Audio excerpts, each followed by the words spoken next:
The alarm clock's shrill cry pierced through the stillness of Margaret Thompson's bedroom at exactly 6:30 a.m., just as it had every morning for the past 3 years.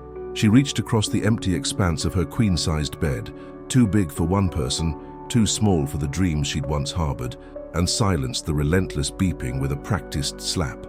Maggie, as everyone in Cedar Ridge, Texas had called her for the past 42 years, sat up slowly, her joints protesting the transition from sleep to wakefulness. The morning light filtered through the gauze curtains she'd hung after the divorce, casting gentle shadows across the hardwood floors that Richard had installed during their 23rd year of marriage. Everything in this house held memories, some sweet, others bitter as black coffee left too long on the stove. She padded to the bathroom, her bare feet silent on the cool wood, and caught her reflection in the mirror. 62 years stared back at her. Silver hair that had given up any pretense of staying in place overnight, laugh lines that had deepened into permanent creases, and eyes that still held traces of the vibrant blue that had once made Richard write terrible poetry. She touched her face gently, remembering when those same hands had been smooth and eager, when they'd reached for her husband in the dark and found warmth instead of empty space. "Good morning, old girl," she whispered to her reflection, a ritual that had replaced the "good morning, beautiful" that Richard used to murmur against her neck. The words felt hollow in the small bathroom, but they were hers, and that had to be enough. The kitchen downstairs welcomed her with familiar silence. She'd grown to appreciate the quiet after decades of morning chaos. Children demanding breakfast, Richard rushing off to his insurance office, the dog barking at the mailman. Now the only sounds were the gentle hum of the refrigerator and the distant whistle of the early morning freight train that cut through Cedar Ridge like a reminder that the world beyond still moved, still had places to go. Maggie prepared her coffee with the precision of someone who'd perfected the ritual. 2 scoops of Colombian blend, a splash of cream, 1 sugar cube, never granulated, always cubed, because some small luxuries mattered more as you got older. She stood at the kitchen window, mug warming her hands, watching the sun paint the Texas sky in shades of peach and gold. Cedar Ridge was waking up slowly. Mrs. Henderson across the street was already in her garden, tending to the roses that had won the county fair 3 years running. The Martinez family's youngest was walking their elderly golden retriever, the same dog that had been stealing tennis balls from her backyard for nearly a decade. Life moved in predictable patterns here, and Maggie had found comfort in that predictability, even if it sometimes felt like watching the world through thick glass. Her phone buzzed against the marble countertop, a text from her daughter Jennifer in Dallas. "Mom, don't forget about book club tonight, and please don't wear that old cardigan. It makes you look like you've given up." Maggie smiled despite herself. Jennifer meant well, but at 28, she couldn't understand that some battles weren't worth fighting anymore. The grey cardigan was comfortable, familiar, and it didn't make promises her body couldn't keep. She'd learned, sometimes painfully, that there was a difference between giving up and accepting gracefully. The doorbell rang at exactly 8:15 a.m., and Maggie didn't need to look to know it was Dorothy Chen, her neighbor and self-appointed social coordinator. Dorothy had been trying to drag Maggie back into the land of the living ever since the divorce, with varying degrees of success and an endless supply of well-meaning advice. "Margaret Thompson, you open this door right now." Dorothy's voice carried the authority of someone who taught high school English for 35 years. "I can smell that coffee, and I know you're up." Maggie opened the door to find Dorothy standing on her porch, perfectly dressed despite the early hour, holding a manila folder that undoubtedly contained another one of her projects. "Dorothy, it's barely past 8 in the morning. What could possibly be so urgent?" "The Harvest Festival Committee meeting got moved to 9 and I need you there." Dorothy pushed past Maggie into the foyer, her heels clicking against the hardwood with determination. "We're down 3 volunteers, and you know how Betty Morrison gets when things aren't organized to her specifications." Maggie followed Dorothy into the living room, watching as her friend settled into the burgundy armchair that had been Richard's favorite. Dorothy had a way of making herself at home anywhere, a skill Maggie had always envied. "I'm not sure I'm the right person for festival planning," Maggie began, but Dorothy waved her protest away. "Nonsense. You organized the school's fundraising events for 20 years. You can handle a few booths and a pie contest." Dorothy opened her folder and pulled out a stack of papers. "Besides, it's time you started getting out more. You can't spend the rest of your life hiding in this house." "I'm not hiding, I'm selective about my social activities." Dorothy looked at her with the expression she'd probably used on countless students caught making excuses. Margaret, you're 62, not 92. You've got good health, a sharp mind, and more to offer than you realize, but you're acting like your life ended when Richard walked out. The words stung because they held truth. Maggie had indeed retreated after the divorce, partly from embarrassment, partly from exhaustion, and partly from a growing sense that the world had moved on without her. Dating at her age felt like putting on clothes that no longer fit, technically possible, but uncomfortable and slightly ridiculous. It's not that simple, Dorothy. Things are different when you're our age. People expect different things. People expect what you show them to expect. Dorothy's voice softened.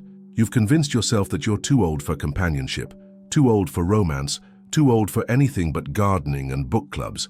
But that's just fear talking, not truth. Maggie poured Dorothy a cup of coffee, using the good china that rarely saw daylight anymore. They sat in comfortable silence for a moment, two women who'd navigated decades of friendship through marriages, divorces, children, and loss. The festival needs someone to coordinate the vendor booths, Dorothy said eventually. It's not glamorous, but it gets you out of the house and talking to people. Real people, not just the characters in your novels. I'll think about it. Good. The meeting's at the community center, 9 o'clock sharp. Dorothy stood, smoothing her skirt. And Margaret, wear something other than that cardigan. Not for me, not for anyone else, but for you. Remember what it felt like to dress like you mattered. After Dorothy left, Maggie found herself standing before her bedroom closet, staring at clothes that had hung unused for months.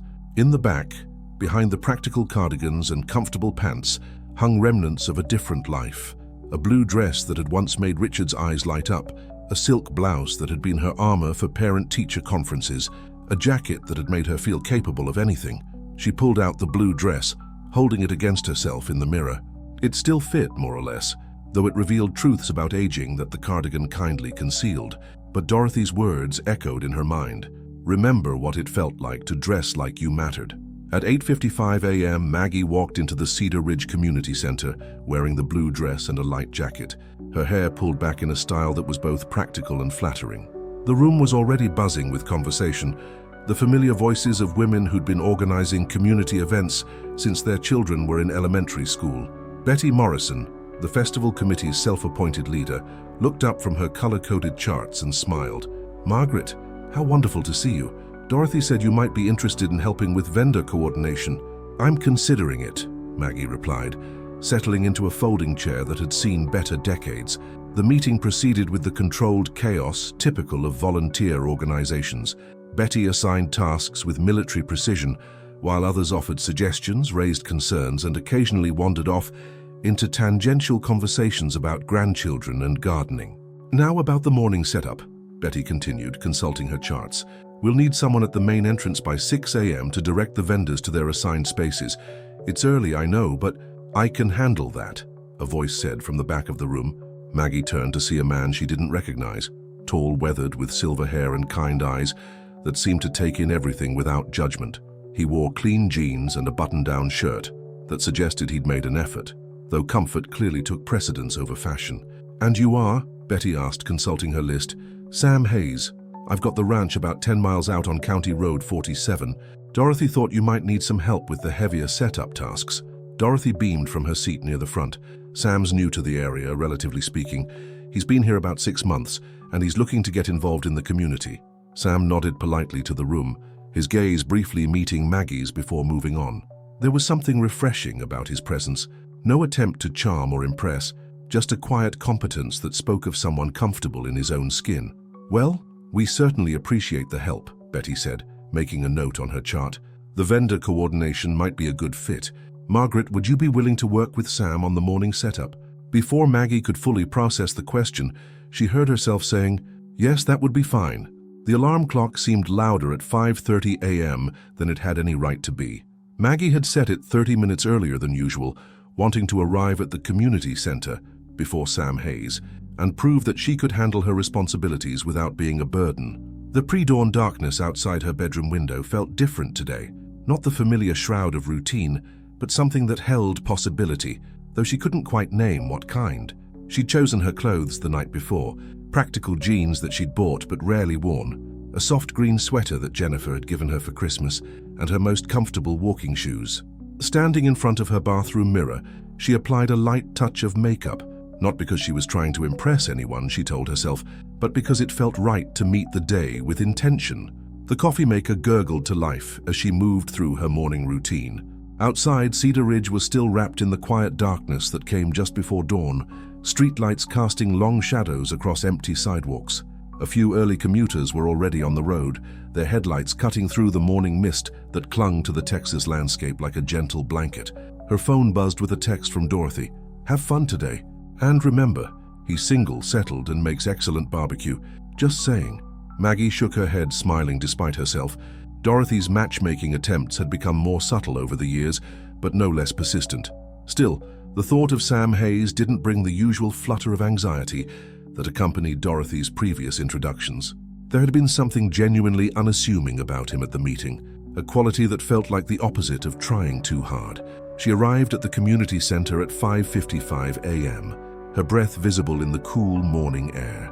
The parking lot was empty except for a well-maintained pickup truck that looked like it had seen honest work but was cared for with pride. Sam Hayes was already there, standing beside a stack of folding tables and looking at a clipboard with the focused attention of someone who took his commitment seriously. "Good morning," she called out, her voice carrying clearly in the stillness. He looked up and smiled, not the practiced charm she'd grown wary of, but something genuine and warm. "Morning, Margaret. I hope I didn't keep you waiting. I'm usually early for these things." "So am I," she replied, pleased to discover this small compatibility. "And please call me Maggie. Margaret makes me feel like I'm in trouble with the principal." "Maggie it is." He gestured to the clipboard. "I took the liberty of reviewing Betty's setup plan. She's thorough. That's a diplomatic way of putting it." Maggie moved closer to look at the detailed diagram Betty had created, complete with measurements and color-coded vendor assignments. She once organized a school fundraiser with military precision that would have impressed the Pentagon. Sam chuckled, a sound that was deeper than she'd expected and surprisingly pleasant. "I've known a few drill sergeants who could learn from her organizational skills." As they worked to set up the vendor spaces, Maggie found herself stealing glances at Sam. He moved with the confident economy of someone accustomed to physical work, lifting and arranging tables with practiced ease. His hands were strong and weathered, marked by years of honest labor, but gentle as he adjusted table legs and smoothed tablecloths. "You mentioned you have a ranch," she said, trying to fill the comfortable silence that had settled between them as they worked. "About 300 acres. Cattle mostly, though I've been thinking about adding some horses." He paused in his work, looking out toward the horizon where the sun was beginning to paint the sky in soft pastels. "I moved here from Colorado after my wife passed.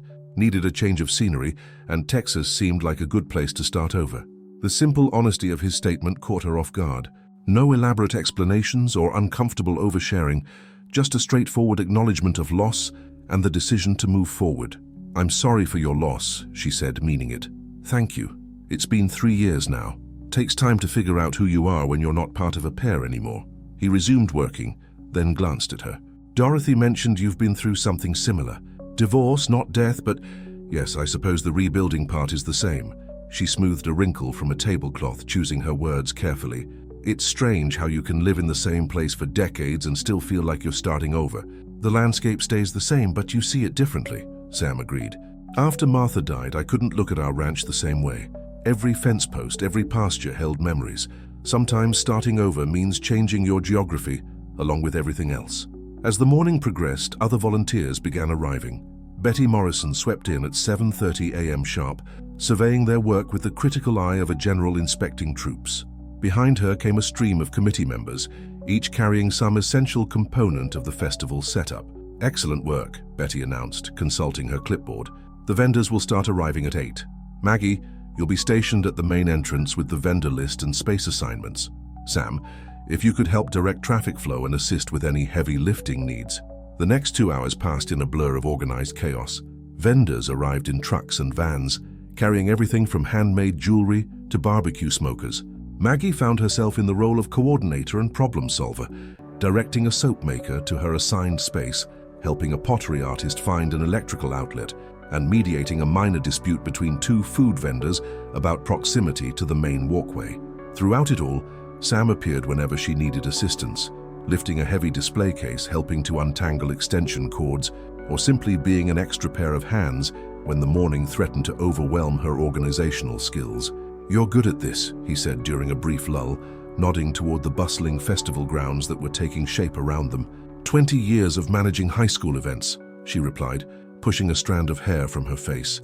"You learn to expect the unexpected and always have a backup plan." "I meant more than just the organizing," Sam said, his voice thoughtful. "You have a way of making people feel heard, even when you're telling them they can't have what they want. That's a gift."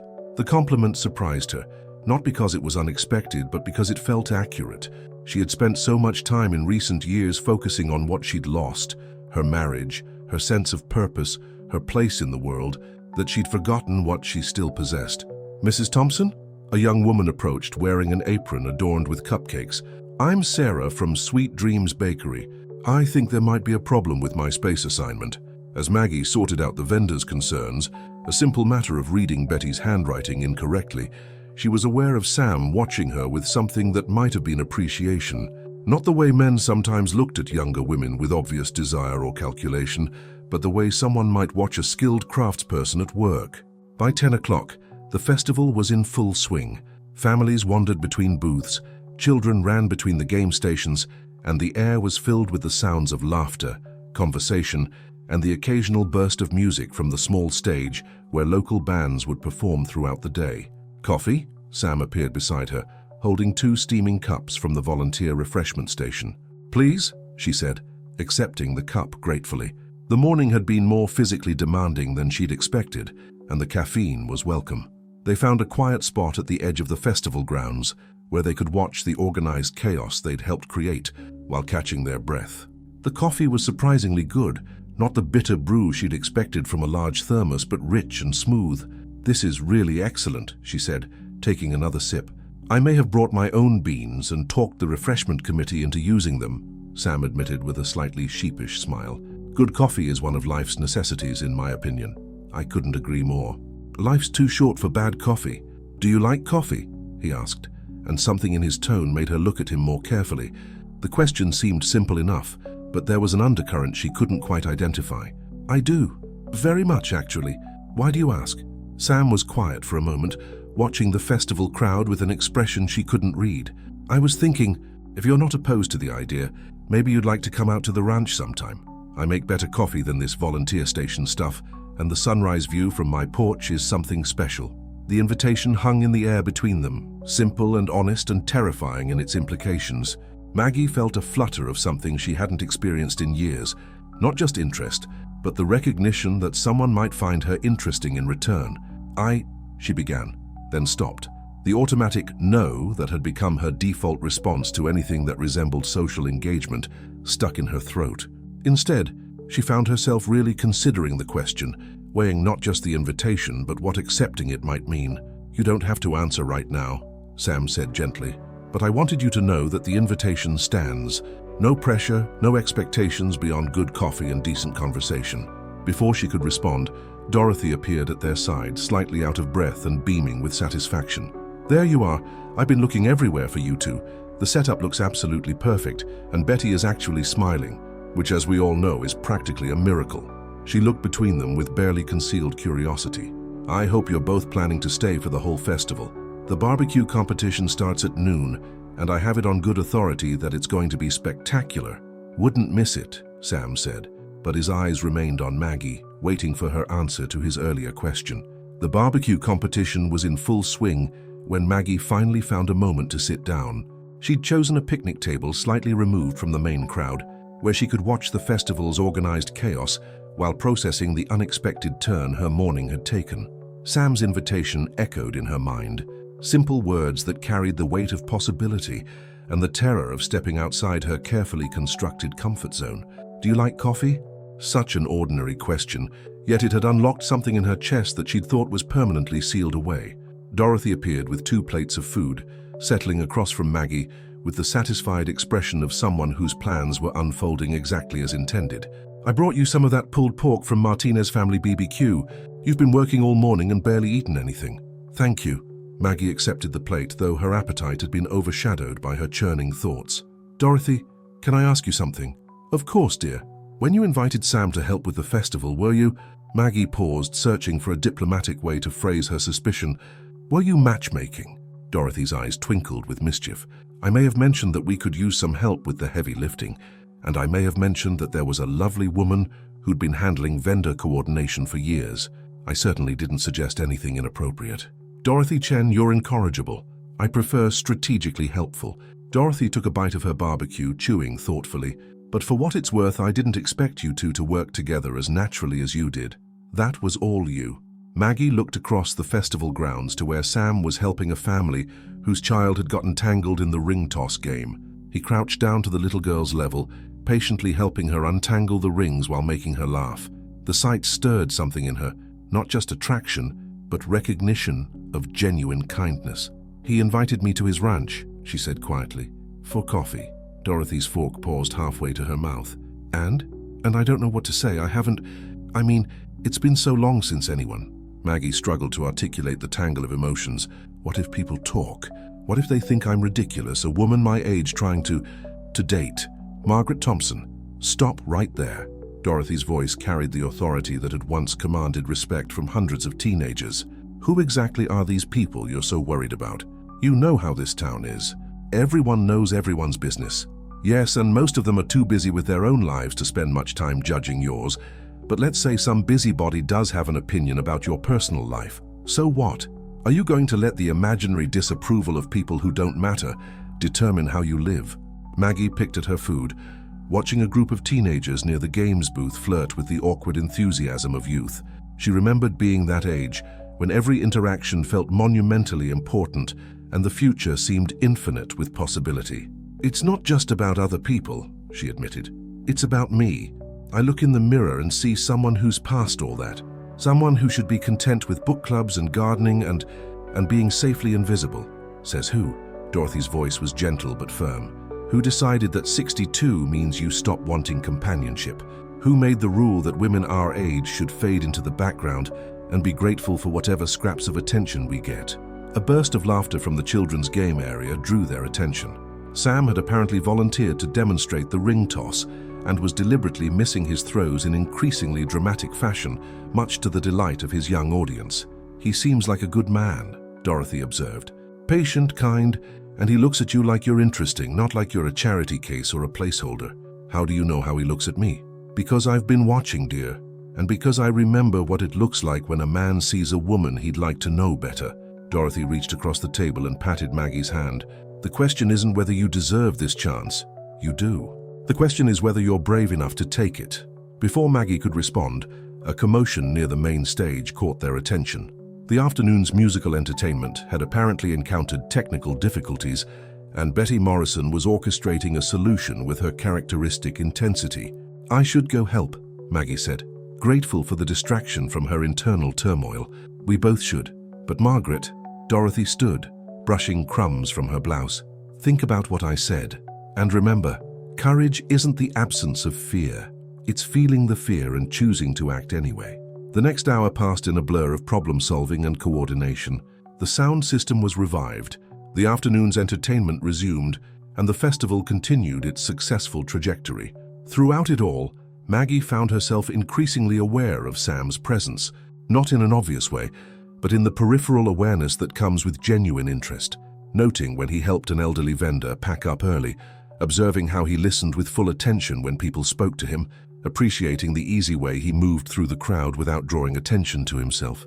As the afternoon wound down, Maggie found herself helping with the initial cleanup, stacking chairs and collecting stray pieces of festival debris. The autumn air had turned crisp, and the Texas sky was beginning to show the first hints of sunset pink.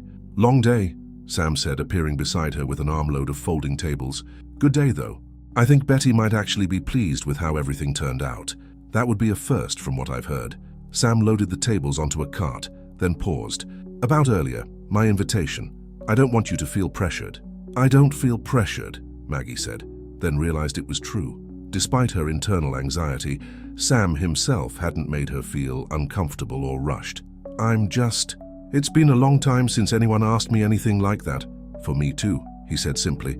Martha's been gone 3 years, and I thought I was done with all that. But then I met you this morning and he shrugged, a gesture that somehow conveyed both uncertainty and hope. I figured the worst you could say was no, and if I said yes, Sam's expression grew serious. "Then I'd make you the best cup of coffee you've ever had, and we'd sit on my porch and watch the sun come up over the pasture. No agenda, no expectations beyond good company and honest conversation." The simplicity of his offer was both comforting and terrifying. No elaborate plans or romantic gestures, just an invitation to share a quiet moment with someone who seemed to find her worth knowing.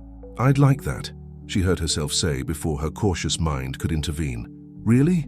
Sam's smile was genuine, reaching his eyes in a way that made her remember why she'd once believed in the possibility of connection. "Really? Though I should warn you, I'm out of practice with this kind of thing. So am I. We can figure it out as we go." He pulled a card from his wallet, writing on the back, "Here's my address and phone number. How about tomorrow morning, 7 o'clock? The sunrise is supposed to be particularly nice." Maggie took the card, her fingers brushing his briefly. 7 o'clock. "I'll have the coffee ready." As Sam walked away to help with the final cleanup, Maggie stood holding the card and trying to process what had just happened. She'd accepted a date. At 62, after years of convinced herself that such things were behind her, she'd said yes to a man who seemed to see her as someone worth spending time with. "I saw that," Dorothy said, appearing with the stealth of someone who'd perfected the art of strategic positioning. "And I saw your face. You look hopeful. I look terrified." Same thing, really. Hope is always terrifying because it means you might get hurt, but it also means you might get something wonderful. As they drove home in the early evening light, Maggie caught herself thinking about what to wear tomorrow morning, not because she wanted to impress Sam, but because she wanted to feel like herself, the version of herself that was worth getting to know. That night, she stood in front of her closet for the second time in 2 days, but this time the clothes didn't seem like relics from a previous life.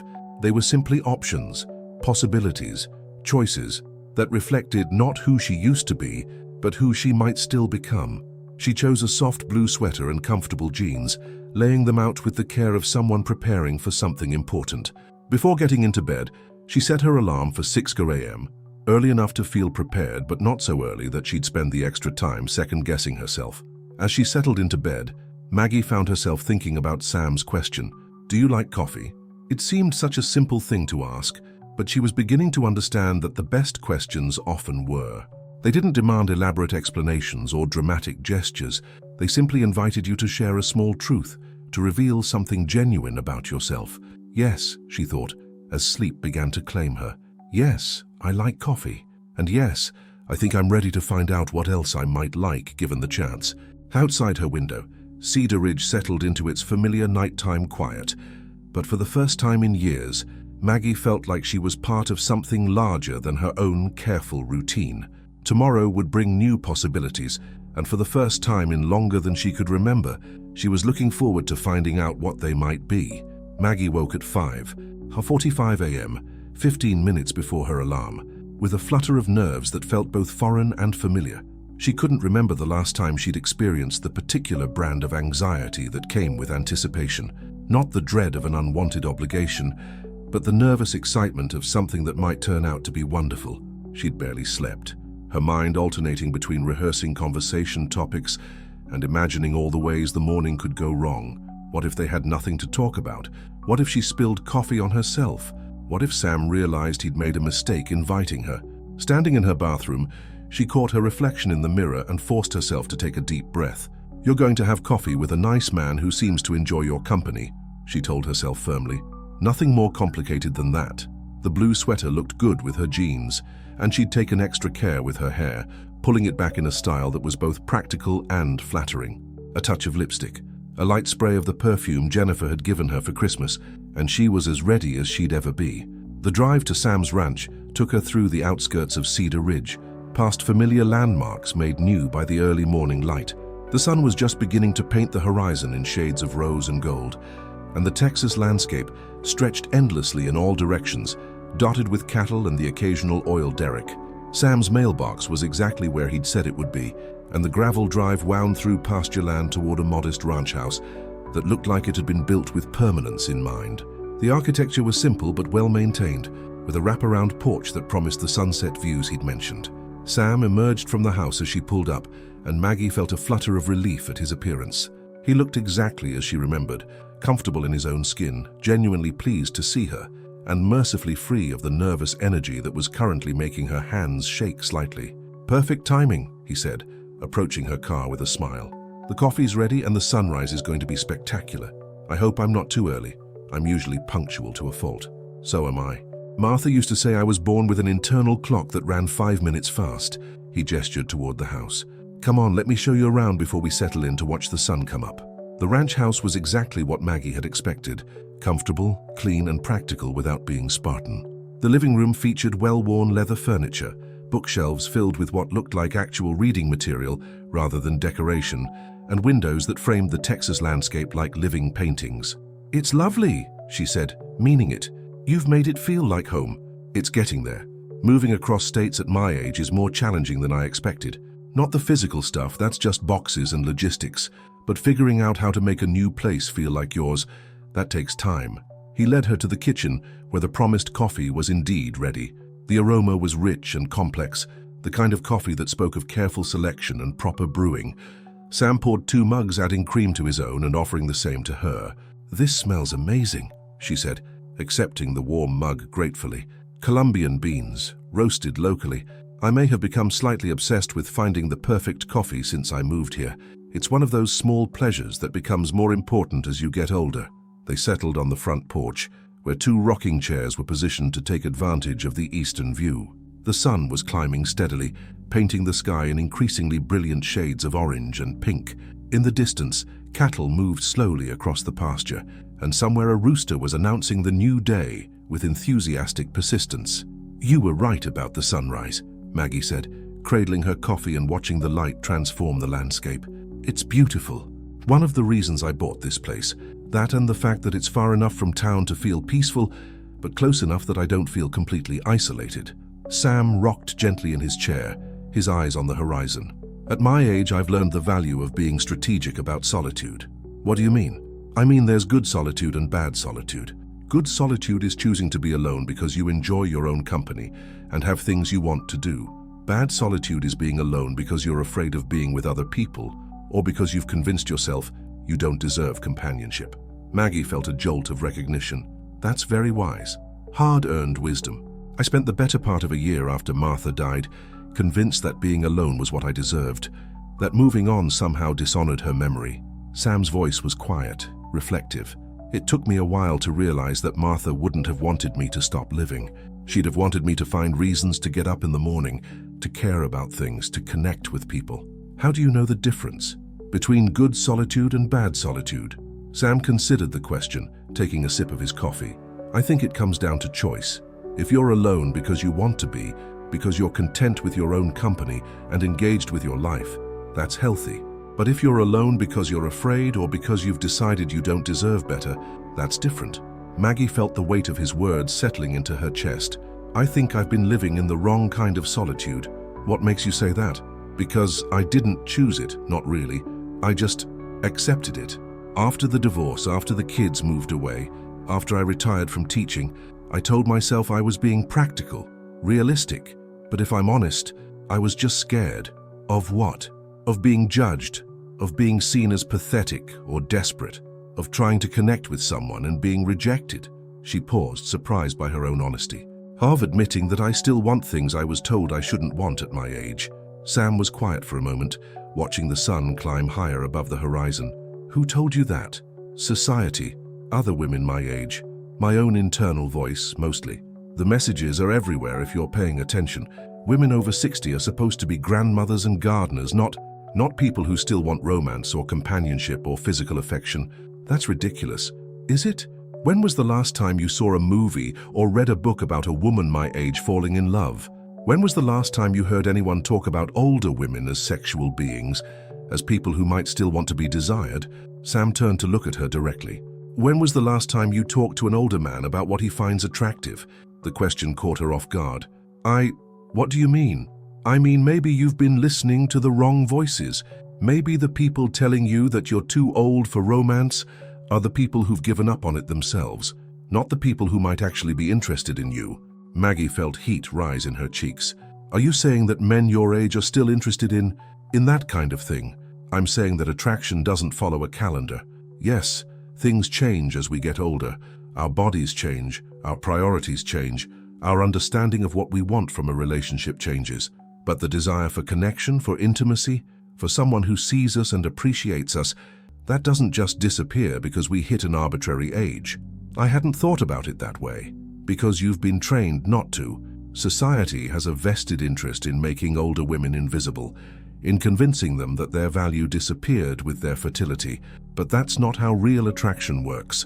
Real attraction is about the whole person, their intelligence, their humor, their kindness, their experience, their capacity for joy.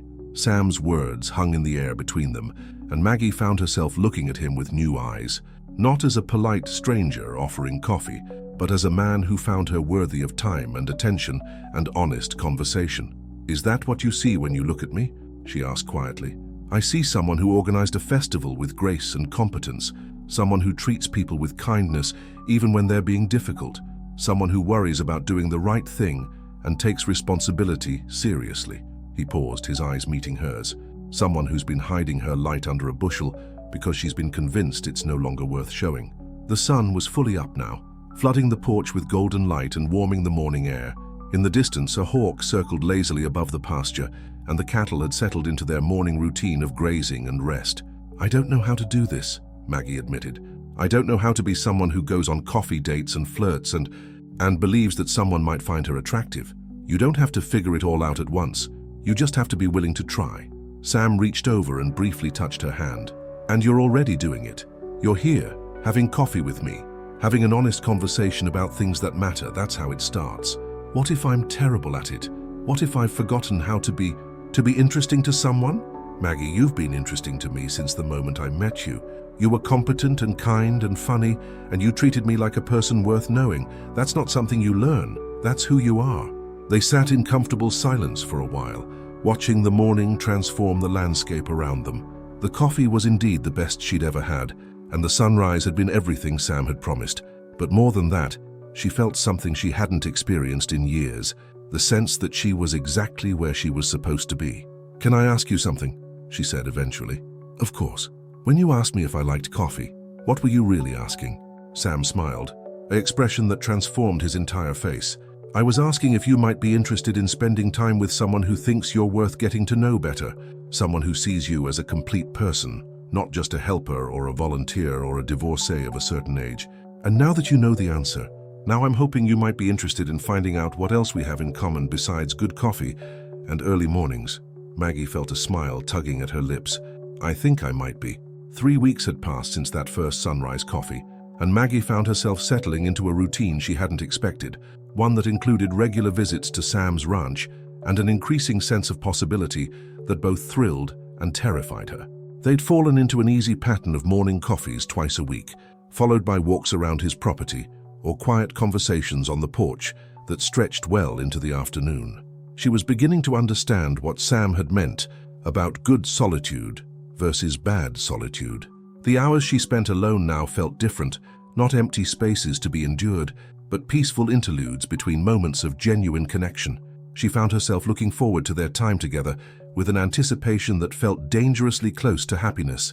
This particular Wednesday morning found her arriving at the ranch earlier than usual, having woken from a restless night filled with dreams she couldn't quite remember, but that had left her feeling unsettled. Sam greeted her at the door with his usual warmth, but she noticed immediately that something was different about his demeanor. "Coffee's ready," he said, leading her toward the kitchen. "But I thought we might sit inside today. There's something I'd like to show you." The living room looked different in the morning light, cozier somehow, and Sam had arranged photo albums on the coffee table alongside their usual mugs. Maggie felt a flutter of curiosity mixed with apprehension as they settled onto the couch. "I've been thinking about what you said a few weeks ago," Sam began, his hands wrapped around his coffee mug, "about not knowing how to be interesting to someone, about feeling like you've forgotten who you are outside of your defined roles. I remember. I realized I've been asking you to take all the emotional risks while keeping my own cards close to my chest. That's not fair." He gestured toward the photo albums. "I thought it might be time to show you who I was before I became the widowed rancher who moved to Texas for a fresh start." Maggie set down her coffee, recognizing the significance of what he was offering. "You don't have to. I want to. If we're going to figure out what this is between us, I think we both need to understand who we're dealing with." Sam opened the first album, and Maggie found herself looking at photographs that spanned decades. a younger Sam in military uniform, standing beside a woman with dark hair and laughing eyes who could only be Martha. Wedding photos, family gatherings, pictures of a life fully lived. "We met when I was stationed in Colorado," Sam said, his voice gentle as he turned the pages. "Martha was a teacher like you, elementary school. She had this way of making everyone feel like they were the most important person in the room. She was beautiful," Maggie said, studying a photo of Martha at what appeared to be a family barbecue, surrounded by children and wearing an expression of pure joy. She was, but more than that, she was substantial. She had opinions about everything, and she wasn't afraid to share them. She could debate politics with the best of them, but she'd also spend hours helping a struggling student learn to read. Sam paused, his finger tracing the edge of a photograph. "She was the kind of person who made you want to be better than you were." Maggie felt a stab of something that might have been jealousy, followed immediately by shame. "You loved her very much." "I did. For 38 years. Sam closed the album and looked at Maggie directly. "Which is why I need you to understand something. When I spend time with you, when I look forward to our conversations and find myself thinking about you between visits, I'm not trying to replace Martha. I'm not looking for someone to fill a Martha-shaped hole in my life." "Then what are you looking for?" "I'm looking for Maggie. I'm looking for someone who makes me curious about what she's thinking, who challenges me to see things differently, who makes me remember that there are still new experiences to be had and new connections to be made." The words hung in the air between them, and Maggie felt something shift in her chest, a loosening of tension she hadn't realized she'd been carrying. "I've been so afraid," she admitted. "Afraid that any man who was interested in me would be settling for less than what he really wanted. Afraid that I'd always be compared to some younger, prettier version of myself, or to a beloved wife who existed in perfect memory. And I've been afraid that anyone I cared about would think they were competing with a ghost." Sam reached for her hand, his fingers warm and solid against hers. "But here's what I've learned. Love isn't a finite resource. The fact that I loved Martha completely doesn't mean I'm incapable of caring deeply about someone else. It means I know how precious real connection is and I don't want to waste it." Maggie looked down at their joined hands, marveling at how natural it felt. "I don't know how to do this. I don't know how to be someone who believes she deserves to be cared about." "Then let me show you," Sam said quietly. "Let me prove to you that you're worth caring about, not as a consolation prize or a substitute for someone else, but as exactly who you are." Before she could respond, the sound of a car in the driveway interrupted the moment. Sam glanced toward the window and sighed. "That would be my daughter. She's driving down from Dallas today, and I may have mentioned that I'd been spending time with someone." Maggie felt a jolt of panic. "Your daughter? Sam, I'm not ready to meet your family. What if she thinks she's going to think I'm lucky to have found someone like you?" Sam squeezed her hand gently. "But if you're not comfortable, we can—" The front door opened before he could finish the sentence, and a woman in her early 40s entered with the confident stride of someone who'd grown up in this house. She had Sam's eyes and Martha's smile, and she carried herself with the easy authority of someone accustomed to being in charge. "Dad, I hope you have more coffee because I've been driving since—" She stopped mid-sentence when she saw Maggie on the couch, her expression cycling through surprise, curiosity, and something that might have been approval. "Rebecca, this is Maggie Thompson. Maggie, my daughter, Rebecca." Rebecca's smile was warm and genuine as she approached. "It's so nice to meet you, Maggie. Dad's told me quite a bit about you." "He has?" Maggie felt heat rise in her cheeks. "I hope it was all good." "It was all good. In fact, it was the first time I've heard him sound genuinely happy since Mom died." Rebecca settled into the armchair across from them, her gaze moving between her father and Maggie with obvious interest. "He mentioned you've been helping with community events. Just the Harvest Festival. Your father was invaluable with the setup." "That sounds like him. He's always been someone who shows up when people need help." Rebecca's expression grew more serious. "Can I ask you something, Maggie? And please don't take this the wrong way." Maggie felt Sam tense beside her, but she nodded. "Of course. Are you prepared for what dating my father might involve? I don't mean to be presumptuous, but he's not looking for casual companionship. When Dad cares about someone, he's all in. He's loyal and generous and completely devoted, and he deserves someone who can appreciate that." "Rebecca," Sam began, but Maggie held up a hand. "It's okay. She's looking out for you, and I respect that." Maggie looked at Rebecca directly. "I'm not sure I'm prepared for anything, if I'm being honest. I've been out of practice with relationships for a long time, and I'm scared of making mistakes. But I care about your father, and I would never want to hurt him." "Good," Rebecca said, her smile returning. Because he's been through enough and he deserves someone who sees how special he is.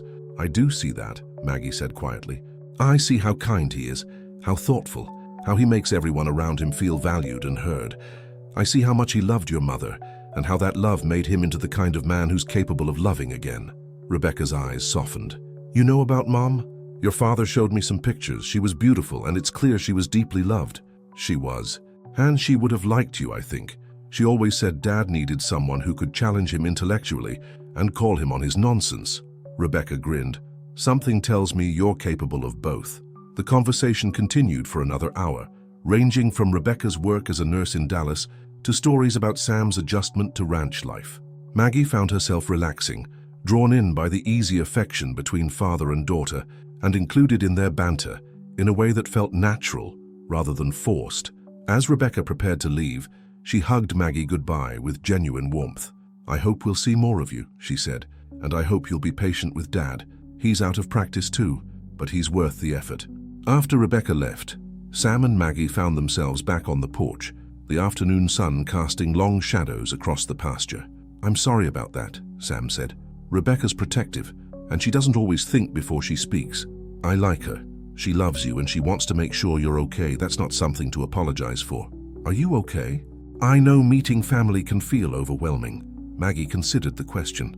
I'm scared, she admitted, but I'm also hopeful. Your daughter sees something in me that I'm not sure I see in myself yet, something that makes her think I might be good for you. You are good for me. You make me want to be present in my own life again instead of just going through the motions. Sam reached for her hand again. The question is whether I'm good for you. Maggie looked at their joined hands, thinking about everything that had changed in the past few weeks.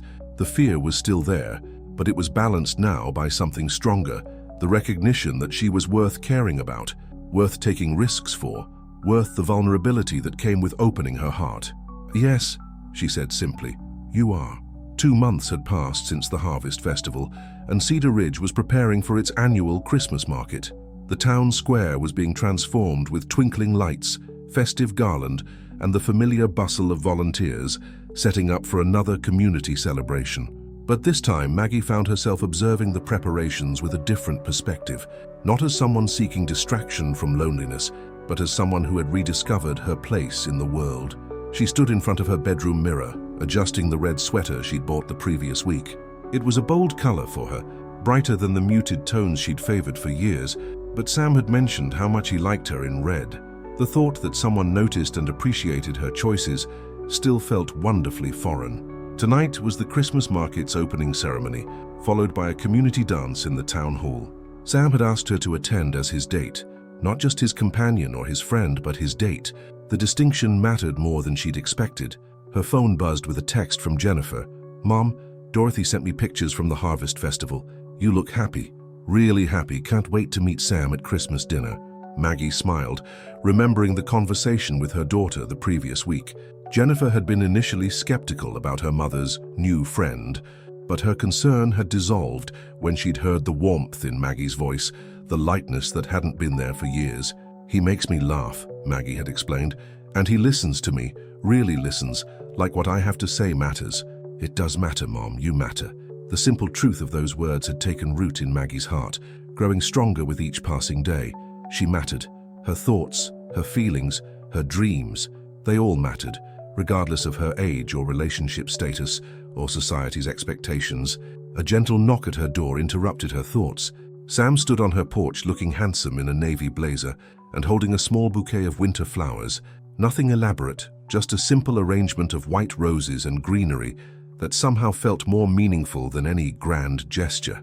These are beautiful, she said, accepting the flowers. Thank you. You're beautiful, he replied, his eyes warm with the kind of appreciation that made her feel genuinely seen. Are you ready for this? As ready as I'll ever be. She touched his arm lightly.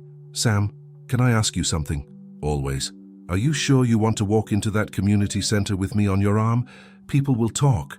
They'll have opinions about us, about whether we're too old for romance, about whether this is appropriate. Sam was quiet for a moment, studying her face. Do you remember what you told me about good solitude versus bad solitude? You told me that, but you understood it. You understood that the difference between healthy choices and fearful ones is whether you're acting from a place of authentic desire or from a place of fear. He took her hands in his. So I'm asking you, do you want to go to this dance with me because you want to, or are you going because you think you should? I want to, she said without hesitation. I want to dance with you and laugh with you and let everyone see that I'm happy. Then that's all that matters. Let them talk. Let them have their opinions. We're not living our lives for their approval. The community center was transformed for the evening, with soft lighting and holiday decorations creating a warm, festive atmosphere. The Christmas market had been a success, and the energy in the room was celebratory and bright. Maggie noticed several familiar faces. Dorothy, of course, looking pleased with herself. Betty Morrison surveying the decorations with her usual critical eye, and dozens of other Cedar Ridge residents she'd known for years. But something was different about the way people looked at her tonight. Not with pity or careful politeness, but with genuine warmth and what appeared to be approval. She realized with a start that she was seeing herself through Sam's eyes, not as a lonely divorcee to be pitied, but as a woman who deserved happiness and had found it. Margaret Thompson, you look absolutely radiant. Mrs. Henderson from across the street approached with a warm smile. And Sam, it's wonderful to see you both. You make such a lovely couple. Thank you, Mrs. Henderson, Maggie replied, surprised by how easily the words came. We're having a wonderful time. As the evening progressed, Maggie found herself relaxing into the social atmosphere in a way she hadn't experienced since before her divorce. She and Sam moved through the room together, engaging in conversations about community events, sharing stories about their respective families, and generally behaving like what they were, two people who genuinely enjoyed each other's company. When the music started, Sam offered her his hand. May I have this dance? I should warn you, I'm out of practice. So am I. We'll figure it out together. They moved onto the dance floor, and Maggie was surprised by how natural it felt to be in Sam's arms.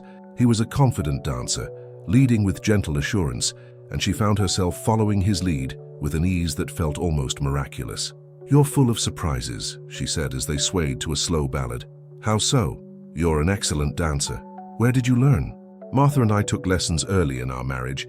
She said if we were going to be together for the long haul, we needed to know how to move together. His expression grew thoughtful. She was right about that, in more ways than one. Do you miss her? When you're with me, do you think about her? Sam was quiet for a moment, considering the question. I think about her, yes, but not in the way you might expect. I think about how she would have liked you, how she would have encouraged this. Martha believed in love, Maggie. She believed that life was meant to be lived fully, with passion and connection and joy. She wouldn't have wanted me to stop living when she died. How do you know? Because she told me. When she was sick, when we knew she was dying, she made me promise not to become a bitter old man who lived in the past. She said she wanted me to find reasons to laugh again, to care about things, to let someone else love me. Maggie felt tears prick her eyes. She sounds like an extraordinary woman. She was. And she would have recognized that you're extraordinary too. Sam's arms tightened around her slightly. Maggie, I need to tell you something. What? I love you. The words hung in the air between them, simple and profound and terrifying. Maggie felt her heart skip, not from fear, but from the sudden, overwhelming recognition that she loved him too. I love you too, she whispered, surprised by her own certainty. Really? Really? I love your kindness and your patience, and the way you make me feel like I'm worth caring about. I love how you listen to me, and how you make me laugh, and how you've helped me remember who I am. Sam stopped dancing, his hands framing her face. You've always been worth caring about. You just needed someone to remind you. Around them, the dance continued, but Maggie was aware only of Sam's eyes, warm and steady, and full of promise. For the first time in years, she felt completely present in her own life, fully engaged with the moment, and the man who had helped her find her way back to herself. What happens now, she asked. Now we keep figuring it out as we go. We keep having coffee and watching sunrises and dancing badly at community events. We keep being brave enough to believe that love doesn't have an expiration date. People will still talk. Let them. We're not living our lives for their approval, remember? As they resumed dancing, Maggie caught sight of Dorothy across the room, beaming with satisfaction. Next to her, Betty Morrison was actually smiling, and several other familiar faces were watching them with expressions of genuine happiness. I don't think they disapprove, Maggie observed. Why would they? They're seeing two people who care about each other, who found companionship and joy. That's not something to disapprove of, that's something to celebrate. The song ended, and Sam walked her to the edge of the dance floor. "Can I ask you something?" "Of course. Do you like coffee?" Maggie laughed, remembering that first tentative invitation that had changed everything. "I love coffee, especially when it's shared with someone I care about." "Good, because I was thinking we might make it a daily habit, if you're interested." "Are you asking me to move in with you?" "I'm asking you to consider the possibility. I'm asking you to think about what it might be like to wake up every morning knowing that someone loves you exactly as you are, right now, at this moment in your life." Maggie looked around the room at the faces of people she'd known for years, at the community that had watched her struggle and emerge stronger, at the life she'd built and was now ready to expand. "Yes," she said quietly. "Yes, I'm interested." Sam's smile was radiant. "Then let's go home and start planning our future." As they walked out of the community center together, Maggie felt something she hadn't experienced in years, the sense that her story was just beginning. She was 62 years old, and she was in love, and she was exactly where she belonged. Behind them, the Christmas market glittered with lights and possibility, and ahead of them stretched a future filled with sunrises and coffee and the quiet miracle of being truly seen and valued by another human being.